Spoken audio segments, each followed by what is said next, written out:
346, episode 65 Baik dan Jahat 2. Asmodes terus berbicara.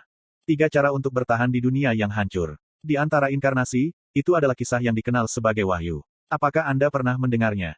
Mendengar kata-kata Asmodes, Han Suyong yang berwajah pucat melangkah maju. Kamu, apa yang kamu lakukan di sini? Petik 2. Asmodes mengabaikan Han Suyong dan mempelajari ekspresi Yo Jong-hyuk. Kekuatan yang tidak diketahui sedang mengerem imajinasi Yo Jong-hyuk. Percikan sekali lagi muncul di sekitar Yo Jong-hyuk.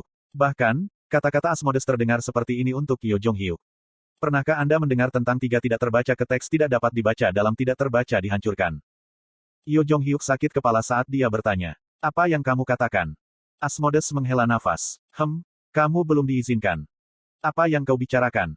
Yah, itu bukan masalah besar. Lalu, berdasarkan situasinya, Raja Iblis Keselamatan masih tertidur. Asmodes menyeringai dan melirik pabrik. Sayangnya, saya akan kembali untuk hari ini. Tolong beritahu ini kepada Raja Penyelamat Iblis. Berkat apa yang telah dia lakukan, keseimbangan antara yang baik dan yang jahat terguncang. Serigala akan muncul untuk mengambil keuntungan dari ketidakseimbangan itu. Tunggu saja. Yo Jong-hyuk menekankan tangan ke pelipisnya dan memanggil Asmodes, yang telah berbalik. Dia menjawab tanpa berbalik. Regulator Yo Jong-hyuk, apakah Anda ingin tahu kebenaran dunia? Kebenaran. Jika Anda ingin tahu, datanglah ke pencari akhir. Dengan kata-kata ini, tubuh Asmodes menghilang. Han Suyong dengan cepat mendekati Yo Jong-hyuk yang terhuyung-huyung. Yo Jong-hyuk, apakah kamu baik-baik saja? Petik 2. Yo Jong-hyuk. Yo Jong-hyuk tidak menjawab. Dia sepertinya sedang memikirkan sesuatu dan tenggelam dalam kesedihan besar. Yo Jong-hyuk menatap udara sebentar sebelum mengibaskan Han Suyong dan terhuyung-huyung di suatu tempat. Hei, kemana kamu pergi? Meskipun Han Suyong berteriak, Yo Jong-hyuk tidak menjawab. Han Suyong berteriak sekali lagi, Kim Dok-ja belum bangun. Itu tidak ada hubungannya dengan dia. Yo Jong-hyuk memicu Red Phoenix Sun Po dan menghilang. Satu-satunya yang tersisa di pintu masuk pabrik adalah Han Suyong. Han Suyong melihat sekeliling dan tenggelam dalam pikirannya saat dia mengunyah permen. Apakah sudah waktunya filtering diangkat dan informasi tentang cara bertahan hidup dimulai? Itu terjadi ketika Kim Dok-ja tidak ada dan Han Suyong tidak bisa menyembunyikan kegugupannya. Dia tidak bisa menebak jenis bencana apa yang akan terjadi jika Yo Jong-hyuk belajar tentang cara bertahan hidup sekarang. Selain itu, bagaimana Raja-Raja Iblis belajar tentang keberadaan Ways of Survival? Han Suyong menyaksikan langit ke selatan dan meludahkan permen di tanah. Sesuatu harus dilakukan sebelum Kim Dok-ja bangun. Yo Sangah dapat sepenuhnya menikmati pengalaman menjadi pendatang baru saat dia mengatur buku-buku. Dalam 2 hari terakhir, Yo Sangah belajar banyak dari ketiga seniornya. Dari identitas perpustakaan ini hingga identitas seniornya. Tolong atur secara perlahan. Setelah Kim Dok-ja mulai memikirkan hal-hal yang tidak perlu, itu menjadi berantakan. Master Teater, simulasi. Butuh waktu lama untuk membersihkan hanya dengan 2 tangan. Saya ingin seorang pengganti dengan banyak tangan menggantikan saya. Dewa luar, Eater of Dreams. Apakah Anda ingin saya mengajari Anda 1000 tangan Avalokitesvara? Reinkarnator, Nirvana Moebius. Semua senior sedikit aneh, tetapi mereka umumnya baik padanya. Alangkah baiknya jika mereka menjadi bagian dari tim sumber daya manusia Minosoft. Rak-rak dipenuhi buku-buku yang tak terhitung jumlahnya. Itu semua buku yang Kim Dok-ja pernah baca atau lupakan. Sebagian besar buku adalah novel. 3 cara untuk bertahan di dunia yang hancur. Yo Sangah menyukai buku dan dengan cepat mengidentifikasi situasinya dan proses pekerjaan barunya. Ini adalah tempat untuk Kim Dok-ja dan apa arti cerita ini bagi Kim Dok-ja. Begitu dia sadar, Yo Sangah merasakan keputusasaan dan simpati samar pada saat bersamaan. Namun, Yo Sangah tidak menunjukkannya. Dia tahu bahwa kadang-kadang tidak mengungkapkan itu adalah cara merawat yang terluka. Sebaliknya, dia memikirkan hal-hal lain. Jika itu berkembang seperti aslinya, skenario bumi berikut dapat memiliki beberapa implikasi. Di antara mereka, yang paling mungkin.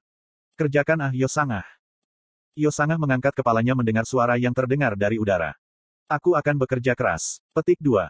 Dia merasa seperti menjalani kehidupan sewaan tetapi ada kemungkinan baginya untuk hidup lagi. Untungnya, manajer umum tempat ini adalah bos yang lucu. Terima kasih untuk pekerjaannya. Saya sangat suka di sini. Aku serius. Petik 2.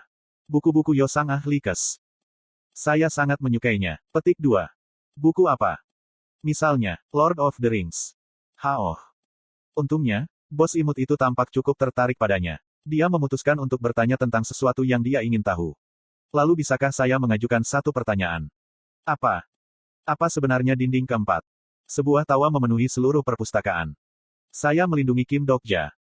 Lindungi dia. Kim Dok-ja akan mati tanpa aku. Itu adalah suara yang dipenuhi dengan keyakinan. Kim Dokja melakukan beberapa hal stupid. Seluruh perpustakaan bergetar lemah. Hard sulit belakangan ini menjadi penyebab Anda. Karena aku. Petik 2. Pekerjaanku bocor. Suara bunga api menunjuk ke arah tertentu di perpustakaan. Dinding keempat menunjukkan lubang yang lebih besar dari kepalan tangan Yosangah. Meskipun saya memblokirnya, itu rusak oleh Kim Dokja. Sampul sebuah buku tua menghalangi lubang itu. Tampaknya itu tindakan sementara yang segera dilakukan. Yosangah dengan cermat memeriksa sampul buku. Ruang tunggu, isi teh pergi keluar. Iya. Yosangah merenungkan lubang untuk sementara waktu sebelum membuat ekspresi lucu. Dinding keempat, saya punya ide bagus. Saya tidur dengan nyaman. Itu sedalam ketika saya telah dikurung secara paksa. Rasanya seperti bulu halus melilit kepalaku. Atau mungkin seseorang datang ke kepalaku dan membereskan semua kekhawatiran yang tidak nyaman. Dokjasi, ini masalah besar. Dokjasi. Suara misterius terdengar di kepalaku dan aku bangkit dari tempat tidur dengan kaget. Kamar rumah sakit tanpa ada orang di dalamnya. Kulit saya kecoklatan setelah terbakar oleh percikan api. Saya melihat sekeliling tetapi tidak ada seorang pun di samping tempat tidur. Tak satu pun dari anggota partai bisa terlihat. Lalu siapa yang membangunkan saya? Saya memutuskan untuk memeriksa situasinya. Saya masih lemah setelah badai kemungkinan tetapi saya mampu berjalan. Namun perasaan itu aneh. Aura yang tidak menyenangkan mengalir melalui koridor bangsal. Ada firasat bahwa sesuatu akan pecah. Sesaat kemudian, saya menyadari ada keributan di luar pabrik. Saya membuka jendela di koridor dan teriakan orang masuk ke telinga saya. Bebaskan Seul. Apa? Kita tidak akan lagi diperintah oleh Raja Iblis. Diktator pabrik, mundurlah. Buka semua stigma dan keterampilan untuk publik. Petik 2.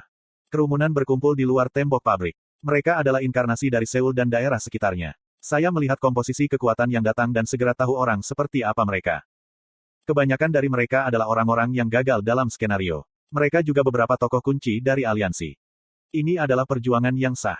Bangun Raja Penyelamatan Iblis dan Perusahaan Jahat, perusahaan Kim Dokja, yang mendahului skenario dan memonopoli ibu kota. Petik 2. Sebelum skenario dan memonopoli ibu kota. Mereka tidak akan mengatakan itu jika mereka tahu betapa sulitnya bagi kita untuk melewati skenario. Di dalam dinding ada anggota partai yang bingung. Yang pertama saya dengar adalah suara gong pildu. Haruskah aku menembak mereka?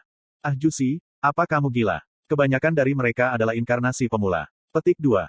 Semua orang, jangan lakukan ini. Itu adalah kesalahpahaman. Li Jihye dan Li Hyunsung maju untuk berteriak pada orang-orang tetapi komunikasi tidak mungkin dari awal. Diam. Buka gerbangnya. Bagikan item. Petik 2. Tidak ada yang namanya item. Bagikan koinnya. Kami bukan gangster. Hasutan, tingkat ini bukanlah sesuatu yang bisa dilakukan manusia biasa. Setiap aliansi di semenanjung Korea diambil alih oleh anggota partai saya dan aliansi Gyeonggi, yang merupakan batu sandungan terbesar, dihancurkan oleh Yo Jong-hyuk belum lama ini. Fakta bahwa begitu banyak orang berkumpul bersama berarti ada kemungkinan seseorang di luar ikut campur. Lalu di mana Yo Jong-hyuk dan Han Suyong? Apa yang menyebabkan divisi ini di pabrik? Sepertinya ada banyak hal yang tidak saya ketahui. Banyak rasi bintang tertarik pada apa yang terjadi di kompleks industri. Saya harus menghentikan ini sebelum menjadi lebih besar. Saya sedang menghitung hal-hal di kepala saya dan akan bergerak ke arah anggota partai ketika saya mendengar suara Dokaebi. Revolusi. Saya seseorang yang mendukung demokrasi. Perasaan tak menyenangkan mengalir dalam diriku. Karena probabilitas skala ini telah dikumpulkan, apakah mungkin untuk membuka skenario? Plus. Sub-skenario, Revolusi Seul. Kategori, Sub. Kesulitan, tanda tanya. Kondisi jelas, Seul saat ini di bawah kepemimpinan perusahaan Kim Dokja. Inkarnasi telah muncul untuk melawan dominasi nebula. Banyak rasi bintang ingin kedua kelompok berjuang untuk menguasai Seul. Batas waktu, tidak ada. Kompensasi, 300.000 koin. Kegagalan, plus. Saat saya membaca skenario, saya merasa tidak enak. Perusahaan Kim Dokja telah mengumpulkan dua cerita raksasa dan sekarang terkenal di Starstream. Namun, perwakilan nebula itu, Yo Jong-hyuk tidak hadir. Seseorang sengaja mencoba memukul kami. Tidak ada kondisi gagal. Haruskah saya mencobanya? Petik 2. 300.000 koin. Ayo cari uang. Petik 2. Li Jihye berteriak dengan frustrasi. Bodoh. Itu bukan jumlah yang cukup besar untuk dibagi. Saat saya pikir itu tidak akan berhasil, seseorang datang ke depan. Itu Jung Hee-won. Jung Hee-won menggunakan keterampilan pidato amplifier dan suaranya dipenuhi dengan kekuatan besar. Jangan menyembunyikan perwakilanmu. Orang-orang yang memanjat dinding terkejut dengan kata-kata Jung Hee-won. Hanya akan ada pengorbanan yang tidak masuk akal jika kamu berperang di sini. Bukankah lebih baik untuk memutuskan kemenangan dalam pertempuran antara perwakilan? Petik 2. Jung Hee-won memperhatikan orang-orang dan melanjutkan. Jika kita kalah, kita akan menyerahkan pabrik sesuai keinginanmu. Hee-won Si, kenapa menjanjikan hal semacam itu? Lee Hyun-sung menatapnya dengan bingung sementara Jung Hee-won dengan tenang menjelaskan. Orang-orang ini, kebanyakan dari mereka belum melewati skenario ke-10. Apa yang akan terjadi jika perang nyata terjadi di sini? Petik 2. Lee Hyun-sung menutup mulutnya mendengar kata-kata Jung Hee-won. Alih-alih berbicara, anggota partai saling menatap dalam diam. Berapa lama waktu berlalu? Satu demi satu, mereka mulai mengangguk. Petik 2. Hee-won si benar. Lee Hyun-sung, Lee Ji-hye, Shin Yo-sung dan Lee Gil-yong. Gong Pildu tampak tidak senang tapi semua orang sepakat ini adalah cara terbaik untuk meminimalkan pengorbanan warga. Dok Kaebi melihat kemajuan dari udara dan tertawa. Baik, apakah acara ini akan menjadi pameran perwakilan? Pada saat yang sama, isi dari sub-skenario diubah. Sub-skenario, Revolusi Seoul diperbarui. Melalui perwakilan kedua kekuatan, pemilik Seoul akan ditentukan. Jung Hee-won meneriaki orang-orang di balik tembok. Para perwakilan, datanglah sekarang. Sisi ini siap. Petik 2. Itu adalah senyum percaya diri. Mungkin tekad Jung Hee-won berasal dari waktu yang ia habiskan untuk berlatih. Orang-orang yang telah berbicara tentang revolusi dan musim semi Seoul tiba-tiba terdiam ketika Jung Hee-won keluar dengan percaya diri. Kemudian teriakan mereka menjadi lebih keras. Representatif. Di mana kamu cepat keluar? Petik 2. Berjuang dan menang. Temukan hak kami. Petik 2. Namun tidak ada yang muncul. Itu alami. Mereka yang membesarkan orang banyak ingin memanfaatkan hasutan irasional. Namun, maknanya menghilang jika ceritanya mengalir seperti ini. Inkarnasi cemas berteriak, siapa? Saya sedikit senang ketika saya melihat barisan orang banyak runtuh. Sangat menyenangkan untuk melihat siapa anggota partai yang tumbuh dalam 3 tahun tanpa saya. Mungkin Jung Hee-won bertujuan untuk ini sejak awal. Dia belajar mempertahankan rasa keadilannya sambil bersikap pragmatis. Dia sudah menjadi salah satu yang terkuat di Seoul. Dia tidak memiliki peluang untuk kalah dalam pertarungan 1 lawan 1 melawan inkarnasi. Dok Kaebi di udara mengelus dagunya. Perusahaan Kim Dokja memiliki 2 perwakilan yang hilang. Siapa yang akan maju? Anggota partai mengangkat tangan mereka pada saat yang sama. Namun, Jung Hee-won adalah yang pertama. Saya akan lakukan. Hee-won si. Jangan khawatir, Anda tahu saya kuat. Petik 2. Tentu saja, Jung Hee-won adalah yang terkuat di nebula kami selain Yo Jong-hyuk. Lee Hyun-sung, Lee Gil-yong, Shin Yo-sung dan Gong Pildu. Tidak ada dari mereka yang bisa melampaui Jung Hee-won ketika datang ke kekuatan tempur individu.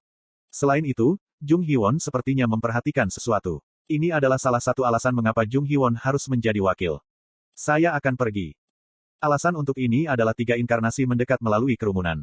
Salah satu wajah mereka sangat akrab. Orang ini, pria yang melewati dinding membuka mulutnya. Aku akan menjadi perwakilan. TL, Rainbow Turtle.